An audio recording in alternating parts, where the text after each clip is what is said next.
Good morning, dear students. Today we will discuss primary functions of commercial bank. अपने previous lecture में बच्चों मैंने आपको एक प्राइमरी फंक्शन के बारे में बताया था, जो था एक्सेप्टिंग डिपॉजिट।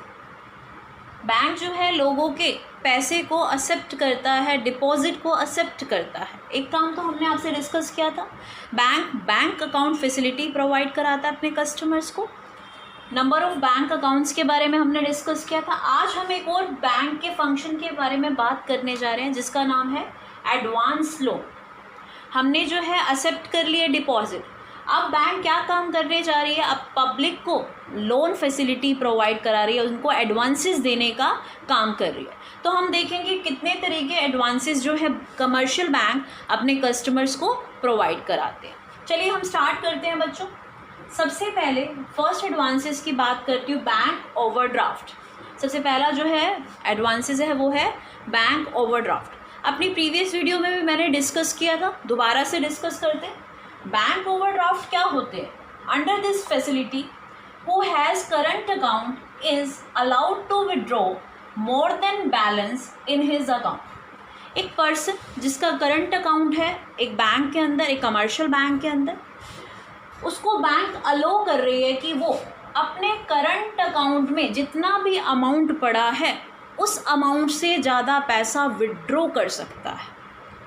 एग्जाम्पल के तौर पे समझेंगे हम लोग। सपोज़ करिए मैं एक जो है फॉर्म का मेरे अकाउंट है बैंक में, मैंने क्या किया कि मेरे अकाउंट में 20,000 रुपीज़ पड़े, बट बैंक मुझे एक फैसिलिटी दे रहा है कि मैं 20,000 से ज़्यादा, अगर मुझे नीड है तो मैं 20,000 से ज़्यादा पैसा अपने अकाउंट से विड्रॉ करा सकती हूँ। मेरे पास अमाउंट तो पड़ा है 20,000 जो मेरे करंट अकाउंट का अमाउंट है, लेकिन मेरे पास बैंक ने मुझे एक फैसिलिटी दी कि मैं अपने ओन अमाउंट से ज़्यादा पैसा विड्रॉ कर सकती हूँ अपने अकाउंट से।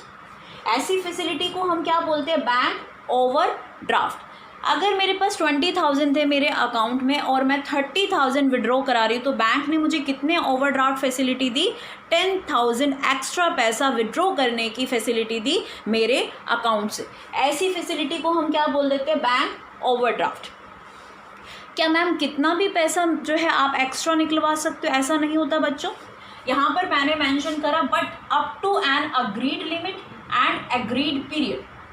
आप एक लिमिट तक, बैंक आपको क्या लिमिट बना कर देता है कि आप अपने जो है अकाउंट के अमाउंट से कितना पैसा जो है विड्रॉ एक्स्ट्रा करा सकते हैं, उसकी लिमिट क्या है? बैंक आपको बना कर देगा up to an agreed limit. जितनी लिमिट बैंक ने सेट करी है आप उतने तक ही पैसा निकलवा सकते हैं। ऐसा नहीं है कि आपके बैंक अकाउंट में तो 20,000 पड़े, आप 50 लाख रुपए निकाल रहे हैं, ऐसा पॉसिबल नहीं है बच्चों।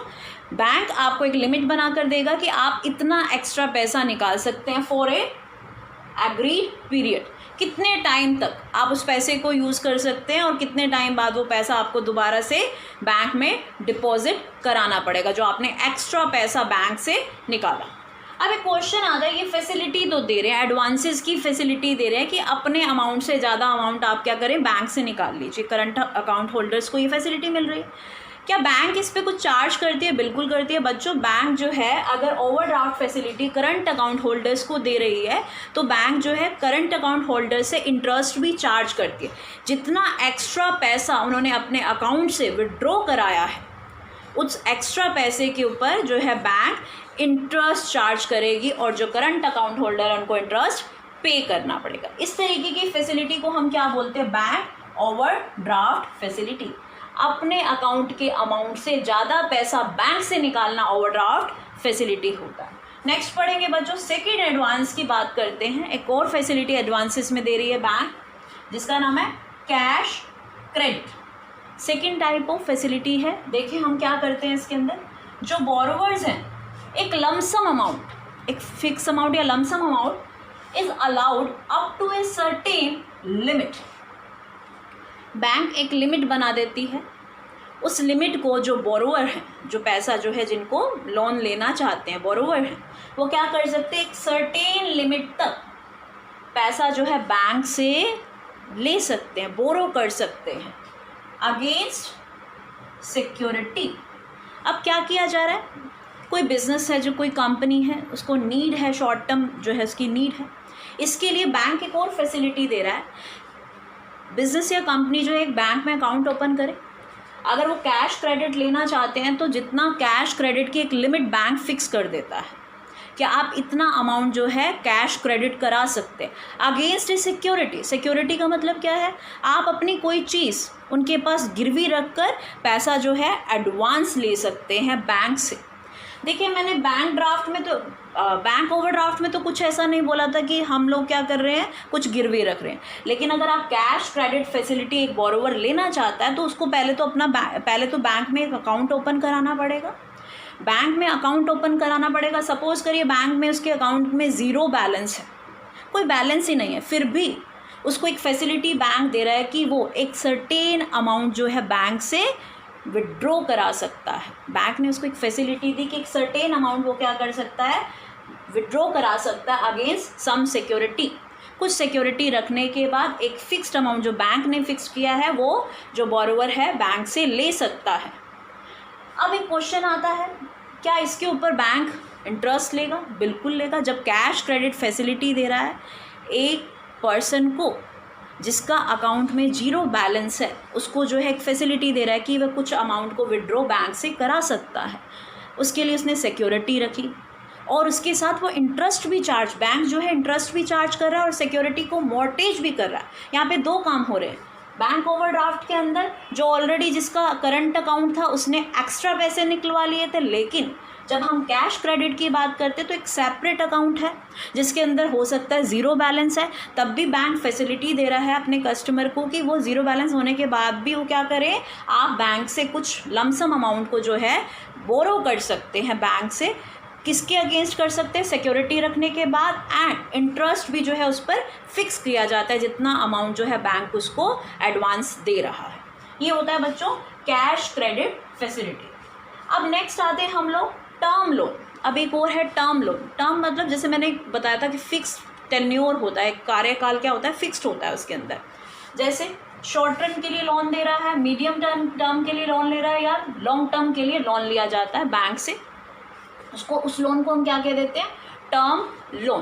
कोई फिक्स टेन्योर है, कोई फिक्स पीरियड है जिसके लिए जो है एक कस्टमर बैंक से लोन ले रहा है, उसको बोलते हैं हम टर्म लोन।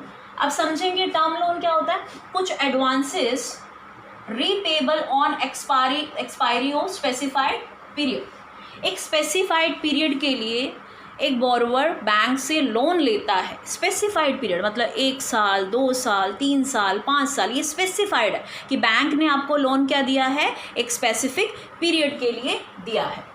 जो एडवांसेस है वो स्पेसिफाइड पीरियड में जितना भी आपने चूज़ किया कि आप 1 साल के लिए लोन ले रहे हैं, उसको 1 साल के बाद जो लोन है वो रीपे करना पड़ता है एक स्पेसिफाइड पीरियड के बाद। नेक्स्ट आता है it may be secured and insecured. आप लोन ले रहे हैं बैंक से, ज़रूरी नहीं है कि वो सिक्योर्ड हो या अनसिक्योर्ड हो। बैंक जो है डिफरेंट तरह की जो है सिक्योरिटी रखते भी हैं और समटाइम सिक्योरिटी नहीं रखते। ये नेचर ऑफ लोन पर डिपेंड करता है कि आप किस तरीके का लोन ले रहे हैं। तो जो टर्म लोन होते हैं वो सिक्योर्ड नेचर के भी हो सकते हैं और अनसिक्योर्ड नेचर के भी। बच्चों, सिक्योर्ड का मतलब है ऐसे लोन जो बैंक ने आपको जो है लोन फैसिलिटी दिया, उस पर बैंक ने आपकी किसी एसेट को मॉर्टेज किया, गिरवी रखा है, तो उसको तो सिक्योर्ड लोन बोल देते हैं। जो अनसिक्योर्ड लोन होते हैं, इसका मतलब क्या होता है, बैंक ने कोई भी सिक्योरिटी आपको लोन देते टाइम नहीं रखी। तो हो सकता है कि जो टर्म लोन है वो सिक्योर्ड भी हो सकते हैं और अनसिक्योर्ड भी हो सकते हैं। फिर कहता है paid to bank by the borrower in installment. अब जो लोन लिया, लोन को रीपे कैसे किया जाता है, टर्म लोन को रीपे कैसे किया जाता है। टर्म लोन को एक फिक्स पीरियड के लिए बोरोवर ने लिया, टर्म लोन को कैसे चुकाएगा, वो उसकी रीपेमेंट कैसे करेगा, बैंक उसको एक इंस्टॉलमेंट जो है इंस्टॉलमेंट सेट करके देगा कि आप लोन को मंथली जो है उसकी इंस्टॉलमेंट भरते रहिए, क्वार्टरली भरते रहिए, 6 मंथ में भर दीजिए, एनुअल बेसिस पर रख दीजिए। इसका मतलब जब हम टर्म लोन ले रहे हैं फॉर ए टर्म पीरियड और फॉर ए फिक्स पीरियड, तो बैंक हमें एक इंस्टॉलमेंट बना कर देगा कि हमें लोन को कैसे रीपे करते रहना है। हो सकता है वो हमें मंथली इंस्टॉलमेंट बना कर दे, हो सकता है हमें क्वार्टरली इंस्टॉलमेंट, मतलब हमें पैसा कैसे जो है चुकाना है लोन का, मंथली बेसिस पर, क्वार्टरली बेसिस पर, एनुअल बेसिस पर। तो इसको हम क्या बोलते हैं बच्चों? Term loan.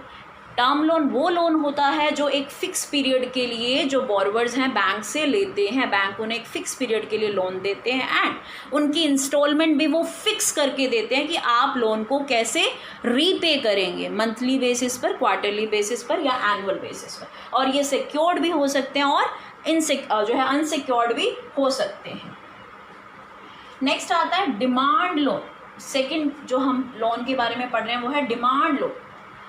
ये जो बैंक डिमांड लोन प्रोवाइड कराते हैं against some security of fix deposit.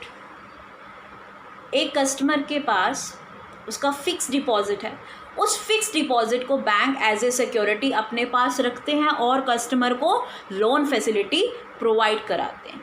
क्या मैम सिर्फ फिक्स्ड जो है डिपॉजिट पर ही लोन मिलता है? नहीं बच्चों, आपने कोई गवर्नमेंट सिक्योरिटी को खरीद रखा है, वो गवर्नमेंट सिक्योरिटी को या गवर्नमेंट बॉन्ड, गवर्नमेंट के कोई शेयर, गवर्नमेंट का कोई डिबेंचर आपने जो खरीद रखा है, तो वो आप क्या कर सकते हैं, बैंक के पास उसको रख सकते हैं एज ए सिक्योरिटी और बैंक आपको लोन की फैसिलिटी प्रोवाइड करा देगा।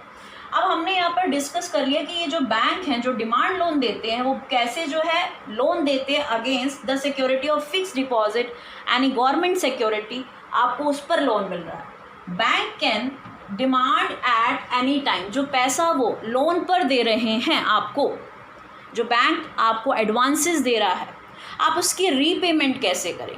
बच्चों यहाँ पर कोई इंस्टॉलमेंट फिक्स नहीं होती, बैंक जो है ऑन डिमांड पैसा रीपेमेंट करवाता है। बैंक ने कोई फिक्स पीरियड रीपेमेंट का नहीं रखा कि आप 1 साल के बाद या कुछ, ये बहुत जल्दी बैंक एज पर नीड अपने कस्टमर से इसको ऑन डिमांड रीपेमेंट करवाता है। इसको हम बोलते हैं, तभी इसका नाम क्या रखा, डिमांड लोन। जब बैंक को उसको रीपेमेंट कराना है वो कस्टमर को बता देगा और कस्टमर उसको रीपे कर देगा। इसको बोलते हैं हम डिमांड लोन, जो बेसिकली फिक्स डिपॉजिट पर एंड गवर्नमेंट सिक्योरिटी पर कस्टमर को प्रोवाइड कराए जाते हैं, उनको बोलते हैं हम लोग डिमांड लोन। नेक्स्ट आता है बच्चों discounting of bill of exchange. ये बहुत इंपॉर्टेंट है, लास्ट है discounting of bill of exchange. अब कैसे जो है बैंक एडवांसेस फैसिलिटी दे रहा है अपने कस्टमर को, पहले तो हम समझेंगे बिल ऑफ एक्सचेंज क्या होता है। बच्चों बिल ऑफ एक्सचेंज एक कॉन्ट्रैक्ट होता है या एग्रीमेंट होता है 2 पर्सन के बीच में। ये पर्सन कौन है, बायर एंड सेलर। बायर और सेलर के बीच में एग्रीमेंट क्यों हुआ? जब बायर सेलर से क्रेडिट सेल करता है, उसने परचेजिंग तो करी बट कैश पे परचेजिंग नहीं करी, बायर ने क्या फैसिलिटी ली, क्रेडिट सेल पर फैसिलिटी ली। तो जो हमारा सेलर है वो एक कॉन्ट्रैक्ट बनाएगा और वो कॉन्ट्रैक्ट क्या कहलाता है, बिल ऑफ एक्सचेंज। और उस बिल ऑफ एक्सचेंज के अंदर कितना अमाउंट रीपे करना है, कितना अमाउंट जो है बायर को पे करना है और कितने पीरियड के लिए हम लोग जो है फैसिलिटी दे रहे हैं क्रेडिट की, ये सारी जो है टर्म एंड कंडीशन उस पेपर पर, उस एग्रीमेंट पर लिख दी जाती है, जिसको बोला जाता है बिल ऑफ एक्सचेंज। क्या है बिल ऑफ एक्सचेंज? एक एग्रीमेंट लेटर है between buyer and seller. Seller ने बायर को क्रेडिट सेल करी है और कितने टाइम के लिए वो क्रेडिट फैसिलिटी प्रोवाइड करा रहा है और कितने पैसे की फैसिलिटी वो प्रोवाइड करा रहा है, वो एक जो है बिल ऑफ एक्सचेंज बनाता है या एक पेपर रेडी करता है, जिसको बोल देते हैं हम बिल ऑफ एक्सचेंज। हम एग्जाम्पल लेकर चलते हैं। सपोज एक सेलर ने 3 मंथ्स का जो है एक पीरियड रख दिया कि 3 मंथ्स के बाद जो है बायर उसको पेमेंट कर देगा उसकी क्रेडिट सेल की। लेकिन जो सेलर है, सेलर को इमीडिएटली पेमेंट की नीड हो गई। अब जो है सेलर क्या करेगा, सेलर बैंक के पास जाएगा। सेलर बैंक के पास जाता है और बैंक के पास जाकर अपने बिल ऑफ एक्सचेंज को किसको दे देता है, बैंक को दे देता है, एंडोर्समेंट कर देता है, बैंक के नाम कर देता है कि आप ये बिल ऑफ एक्सचेंज रखिए और मुझे जो है इसका अमाउंट जो है आप दे दीजिए। अब बैंक का क्या काम है, बैंक क्यों देगा, उस बिल ऑफ एक्सचेंज को रखकर बैंक उसको क्यों पेमेंट करे, हम देखते हैं। जब बैंक बिल ऑफ एक्सचेंज को एक्सेप्ट कर लेता है और सेलर को इमीडिएट पेमेंट कर लेता है, इसके रिटर्न में बैंक क्या करता है, बैंक इसके जो है रिटर्न के अंदर कुछ डिस्काउंट को काट कर पेमेंट करता है। मैंने सपोज करिए 3 लाख की जो है पेमेंट बिल ऑफ एक्सचेंज के अंदर मेंशन है कि जो बायर है उसको कितनी पेमेंट करनी है, 3 लाख की। इसका मतलब बिल ऑफ एक्सचेंज कितने का है, 3 लाख का। लेकिन बैंक उस 3 लाख अमाउंट को जो है सेलर को नहीं देगा, उसमें से कुछ डिस्काउंट को काट कर इमीडिएट पेमेंट जो है बिल ऑफ एक्सचेंज पर जो है बैंक कर देते हैं। इसको बोलते हैं discounting of bill of exchange. Bill of exchange पर जो है बैंक ने डिस्काउंट ले लिया, कुछ पैसा कुछ इंटरेस्ट काट कर पेमेंट सेलर को दे दी। इस तरीके से जो है बैंक एडवांसेस देते हैं बिल ऑफ एक्सचेंज पर। तो आज हमने बच्चों डिस्कस किया बैंक ओवरड्राफ्ट क्या होते हैं, कैश क्रेडिट क्या होता है, टर्म लोन क्या होते हैं, एक फिक्स पीरियड एक फिक्स टेन्योर के लिए दिए जाते हैं, डिमांड लोन क्या होता है, इमीडिएट जो है नीड को पूरा करने के लिए डिमांड लोन दिए जाते हैं बट एक सिक्योरिटी पे दिए जाते हैं, एंड ऑन डिमांड बैंक उनको जो है जो रीपे करने का ऑर्डर भी दे सकता है। इसमें कोई इंस्टॉलमेंट फिक्स नहीं करी कि आप इतने टाइम तक इंस्टॉलमेंट भरते रहेंगे। डिमांड लोन के अंदर ऑन डिमांड जो है पैसा बैंक अपने कस्टमर से रीपे कराने का ऑर्डर देता है। Discounting of bill of exchange में एक बिल ऑफ एक्सचेंज पर डिस्काउंट काट कर जो है बिल ऑफ एक्सचेंज की पेमेंट सेलर को बैंक देता है, तो उसको बोलते हैं discounting of bill of exchange. बच्चों ये तो सब हमने डिस्कस किया आज primary functions of commercial bank, और उसका एक जो है हमने पोर्शन किया जिसका नाम है advance loan. Thank you so much.